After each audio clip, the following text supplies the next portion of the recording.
Merci, bienvenue Madame, Messieurs, nous sommes en direct sur Equinox Télévision. Nous sommes un début de semaine, nous sommes veille de célébration de la journée internationale consacrée à la femme camerounaise, la femme africaine, la femme du monde, dont on parlera donc abondamment au cours de cette édition de la semaine qui commence sous des ovations encore. Voilà. Nous allons aller accueillir une personnalité du plateau avant l'invité, une toute nouvelle qui fait son entrée dans le collège des chroniqueurs, le professeur Carl Levis, tout de suite. Voilà. Mesdames, Messieurs, chers téléspectateurs, portez-vous d'ailleurs très bien et surtout restez positifs car tout est bien qui commence d'ailleurs très bien. On va commencer et surtout, je l'ai dit, restez positifs. Aime ta maman. Voilà. C'est la mère de l'humanité. On va fêter tous ensemble avec les dames. Voilà. Bonsoir à vous. Alors, bonsoir. On sait que vous êtes bien juchés sur vos fauteuils et vous nous regardez à travers le monde entier sur cette chaîne. Nous faisons de la télévision à notre manière. Nous sommes au Cameroun, nous émettons de Douala. Notre invitée est une maman. Bon, c'est une mère, puisqu'on dit que toutes les femmes, forcément, sont des mamans et que toute l'humanité procède de la femme. Alors, mais c'est une femme d'un genre un peu particulier. Donc, elle a même quelques traits masculins. Vous comprendrez au niveau de son caractère parce qu'elle fait un peu de la politique. Politicienne.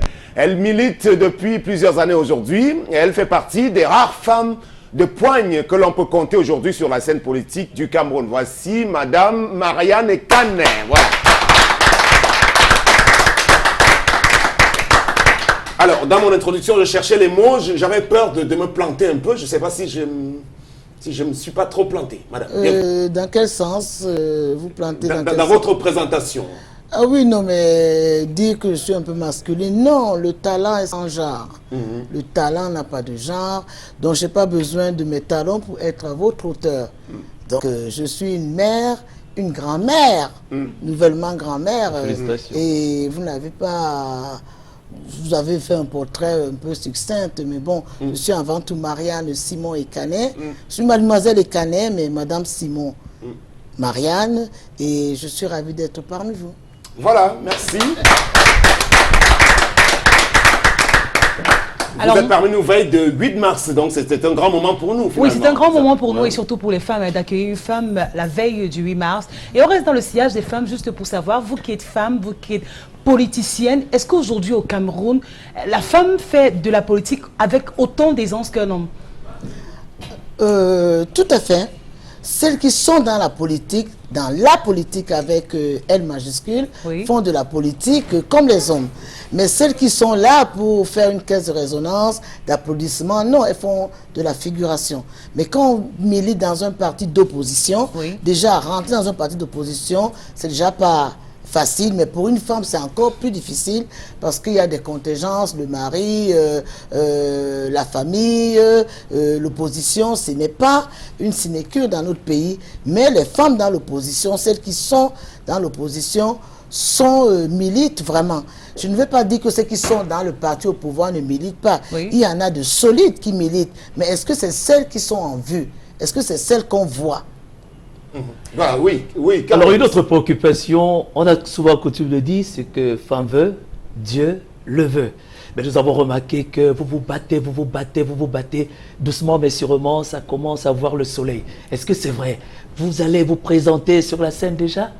Parce que du côté de l'Allemagne, on voit les dames. Oui. Du côté des États-Unis, ça bouge un tout petit peu, et on même voit au les dames. Libéria. Et au Cameroun, on ne sait pas à quel niveau vous vous trouvez. Mais a-t-on coutume de dire, ce que femme veut, Dieu le veut? Oui, non, les femmes, déjà, on a déjà eu 3 femmes qui sont présentées aux élections présidentielles. Je peux parler de Marie Eteki Otabela, qui était déjà candidate, Estendan, Kawala. Donc c'est déjà... Mais pour votre cas? Pour mon cas, mais vous savez, on ne fait pas la politique uniquement pour arriver à la magistrature suprême. La politique, c'est la gestion de la cité. On peut bien faire de la politique sans pour autant occuper un poste, que ce soit député ou sénateur. On peut faire de la politique dans son quartier. Les femmes qui aident les enfants à traverser la rue, qui font des tontines, c'est de la politique aussi.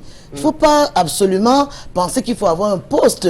Donc, ça veut dire que, je vous retrouve, ça veut dire que toutes les femmes qui n'ont pas de poste ne font pas, ne militent pas S'il y a des militantes, mais qui ne sont pas dans des postes stratégiques. On va vous retrouver tout à l'heure dans le cadre de l'implication des femmes dans la politique proprement dite. Oui, une question de quête. Oui, moi je trouve beaucoup d'humilité en ses propos, surtout quand on sait qu'en 2013, elle était candidate notamment aux élections législatives. On se souvient d'une Marianne Ekani dans le Mongo Sud qui était plutôt une dame de poing. Puisqu'on faisait du porte-à-porte, vous étiez de celles qui valorisant, on va dire comme ça, l'amélioration des conditions de vie du cultivateur.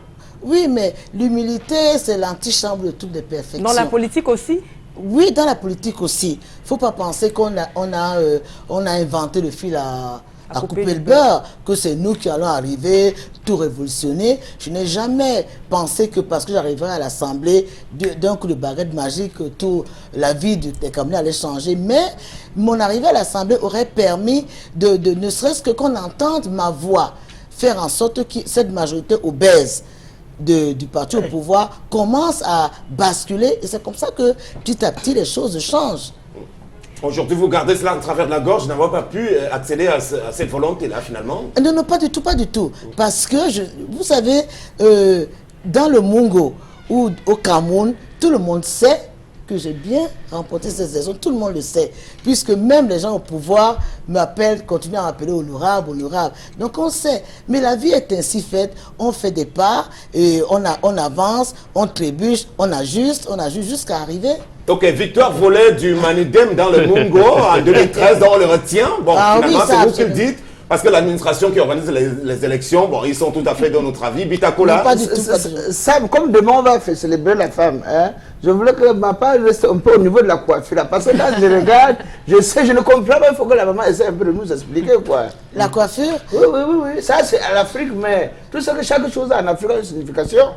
Non, mais vous savez, cette coiffure-là, moi, quand j'étais toute petite, on se coiffait déjà comme ça. Nous, on appelait ça des tresses banyangui. Ah oui, c'est les banyangui. Et donc, pourquoi absolument copier ce qui vient d'ailleurs? Les mèches brésiliennes. Oui, mais bon, chacun fait ce qu'il veut, mais il ne faut pas oublier qu'on a des superbes, des trésors en Afrique et qu'il faut simplement revaloriser. C'est un message aujourd'hui. J'aimerais que les jeunes femmes sur le plateau réagissent à cela par rapport au phénomène des nouvelles tendances auxquelles s'engouffrent la plupart des jeunes générations. Est-ce que vous seriez tenté, Isabelle, de rentrer dans ce Oui, moi je suis toujours de celle qui pense qu'une femme devrait être plurielle, une femme devrait s'accommoder, une femme devrait, dans sa garde-robe par exemple, avoir tout ce qu'une femme doit avoir, être prête à aller à tous les rendez-vous, être prête à assister à tout, à différentes invitations, à pouvoir répondre s'il faut mettre un cabas, quel est ce cabas, si c'est en mini-jupe, mini-robe, quoi que ce soit, qu'elle puisse répondre à tout cela. Donc je n'ai aucun gêne, au contraire, moi je suis très fière lorsque je vois une femme qui fait quand même un retour aux sources. Très bien, retour aux sources, est-ce que quel est votre avis? Pareil pour moi. Je pense quand même que, comme l'a dit Marianne, on a une culture africaine assez riche. Donc, à chaque fois qu'on a l'occasion de la mettre en valeur par des tresses, par des vêtements, par la façon d'être, ou bien même par l'art culinaire, vraiment, on n'hésite pas. Vous n'avez pas bien compris ma question. Je parle des extravagances des filles d'aujourd'hui, finalement. Est-ce que Madame Ekane ne peut pas nous permettre de rentrer en arrière pour pas qu'il y ait des déviances au niveau des attitudes des filles de maintenant? L'autre aussi peut être le temps. Ouais. Tu comprends un peu? Si elle a rendez-vous peut-être à 14h, elle part au salon à 6h, on va finir ça à 18h. Tu comprends un peu? L'autre aussi perd le temps. Les filles veulent ce qu'on prend, on colle, on court avec les guilles et elle continue son Voilà, c'est ça. Mais il faut le dire, Sam, la mode est cyclique. Voilà, Ça tourne, exactement. ça revient. Il y a le motobo qui revient. Le motobo, vous savez, Oui. ça veut dire que je prends les cheveux d'Isabelle d'un seul coup, je tourne la corde et puis je ça, laisse. va. Voilà. Nous, on faisait ça quand nous étions Sur petits. des cheveux Et ça revient. Ça revient. D'où la nécessité d'apprécier, n'est-ce pas, notre convive sur ce plateau, parce que ça paraît un peu du kirikou. Hein. Question Isabelle Carole. Alors moi j'aimerais savoir, hein, qu'est-ce que ça vous fait d'être dans un pays où, malgré le multipartisme, aucun parti d'opposition n'a encore réussi jusqu'ici à prendre les rênes, et vous précisément à être dans un parti qui jusqu'ici stagne, parce que votre objectif principal n'a pas encore été atteint. Oui, mais quand vous dites ça, il ne faut pas... On est dans une démocratie de façade. Vous le savez bien, ce n'est pas possible pour un parti d'opposition au Cameroun d'accéder au pouvoir quand tous les moyens de l'État sont dévolus au parti au pouvoir. Comment ça? Tous les moyens de l'État. Je vous rappelle que l'appel, si on revient, l'appel à M. Biya a réuni tous les préfets, tous les gouverneurs. Or, ces gens-là sont nos élus à tous. Donc, ils n'ont pas à mettre leur casquette quand il s'agit de ce genre de choses. Ils doivent être, même s'ils ont leur idéologie, mais ne pas se lancer dans le parti au pouvoir, au vu aussi de tout le monde. L'armée, c'est une armée républicaine. Donc, c'est une armée pour tous les Camerounais. Mais quand l'armée ne permet pas aux partis d'opposition même de distribuer des tracts, elle ne devient plus une armée républicaine. Mais Marianne, est-ce que justement on peut dire que l'État, moi j'ai envie de poser cette question, parce que vous dites, un préfet, il est quand même préfet pour tout le monde, il n'a pas à se lancer dans des motions de soutien, mais par contre quand il va faire une motion de soutien, c'est pas en tant que préfet, c'est en tant que militant par exemple du RDPC. Oui, mais quand il s'agit de le faire, ils reçoivent bien l'appel à candidature de M. Biya en tant que préfet, mais quand le parti d'opposition, nous sommes allés le voir, il était aux abonnés absents. Il devait donc recevoir, en tant que représentant du chef de l'État dans la région, recevoir toutes les lettres qui s'adressent au chef de l'État, pas être aux abonnés absents pour le parti d'opposition. Le gouverneur et sous-préfet, ils n'ont pas vocation à prendre des cartes des partis. Normalement, ils sont là comme des administratifs. Ils représentent... Alors Marianne, si on vous posait la question de savoir votre rêve en politique, qu'est-ce que vous souhaitez devenir? Parce qu'on dit, c'est disons tout, quand il est vrai que toutes les vérités ne sont pas bonnes à dire. C'est une grosse question. Votre rêve, vous voulez devenir quoi dans la politique? Mais moi, je ne fais pas la politique pour faire une carrière, pour avoir un poste. Je fais de la... Absolument. Oumniobe, qui aujourd'hui, dès qu'on parle du nom de Oumniobe, on vibre. Mais il n'a jamais occupé une fonction, il n'a jamais été député. Je finis, n'a jamais été député, n'a jamais été président de la République, mais l'œuvre qu'il a laissée... Ça, c'est le discours du Manidem qui nous endort quelque chose. Non, c'est pas le contexte de l'époque des indépendants, c'est pas il faut gagner des élections, madame. Non, mais exactement. Voilà. Mais il me demande quel est le poste que... Tout à fait. Voilà, je me suis dit, mais non. Et ce que je fais aujourd'hui, peut-être que demain, ça va aboutir. Peut-être que ce sera pour la génération qui vient après moi. Si je me lance en politique pour que je récolte absolument de mon vivant les fruits de mon combat, ça n'a aucun sens. Vous ne rêvez pas et puis vous faites un combat. Je rêve d'un Cameroun. Je ne rêve pas de ma carrière. Je rêve d'un Cameroun avec des infrastructures, des écoles, des hôpitaux. Un Cameroun où il fait bon vivre. Vous savez, le patriotisme, c'est lier mes intérêts personnels à l'intérêt collectif. Donc si le Cameroun change, forcément, je serai plus heureuse, je pourrais vaquer à mes occupations. C'est ce qu'on appelle la politique, c'est ce que vous êtes en train de faire. Mais c'est la vérité. Vous savez, c'est la vérité. Revenons sur le vocable de la parité, madame. Au sein même du Manidem, vous êtes la seule femme pratiquement qui est en vue aujourd'hui. Combien de femmes au sein de votre parti ont pu être promues à des responsabilités? Mais écoutez, déjà, là, ce que vous dites, c'est un peu... Vous avancez rapidement. Aux dernières législatives, il y avait des femmes sur nos listes. Comment vous pouvez dire que je suis la seule femme? Il y a une Chantal aussi. Pardon? Non, je ne suis pas la seule femme. Déjà, si vous avez regardé les médias, on a une femme hier qui était dans les médias, Edwige Songe, et qui est une femme de poing. Les femmes du Manidem ne sont pas des femmes, ne sont pas des êtres à part. Ce sont des êtres à part entière. Et il y a beaucoup de femmes du Manidem. Nous, on a une école de formation politique, contrairement à tous les autres partis. On a l'IFEP, l'Institut de formation d'études politiques dirigé par le professeur Samen Bongo. Donc, on ne lance pas les gens dans les médias comme ça pour histoire de Très bien. De je propose aux autres panélistes, en deuxième partie, on va évoquer l'actualité de l'heure, les appels à candidature, ce que vous en pensez. Mais restons pour les 2 premières minutes, les 2-3 minutes qui nous restent en première partie, sur, si vous voulez, l'actualité autour du thème de la journée de la femme, le thème sur l'autonomisation des femmes. Et on a parlé de quoi encore là? Autonomisation et égalité des genres, c'est ça. Voilà. Ce qu'elle en pense finalement sur cette thématique-là.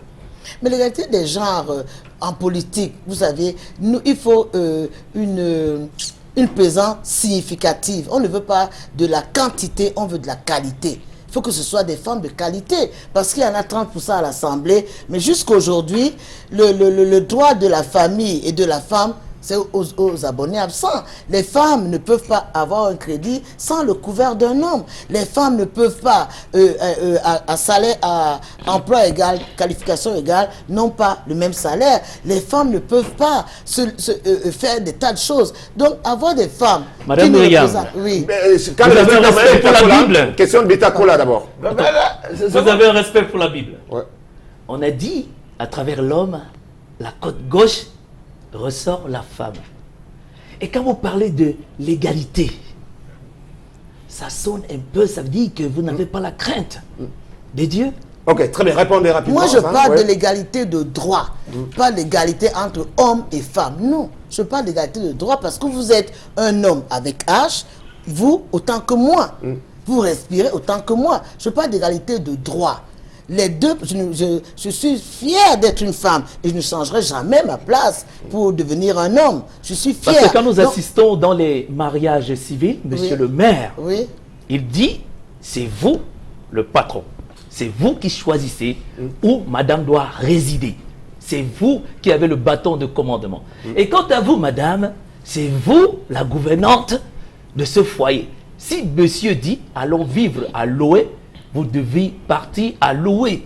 Donc ça veut dire que Mais c'est ça, vous l'homme faites le seul allusion, vous faites Non, non, allusion non. à un pays, au Cameroun.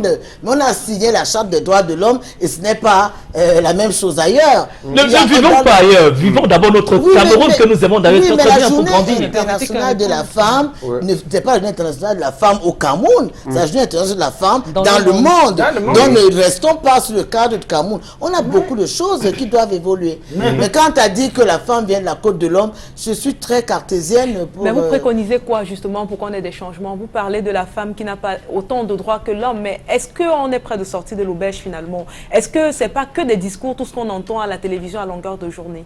Mais c'est ce que le pouvoir politique nous fait entendre à longueur de journée. Moi, j'ai entendu, ça fait plusieurs années qu'on fête ce 8 mars. Mais moi, je veux des actes, des actions. Et qu'on ne voit pas. Qu'on ne voit pas du tout. Les femmes se font violer,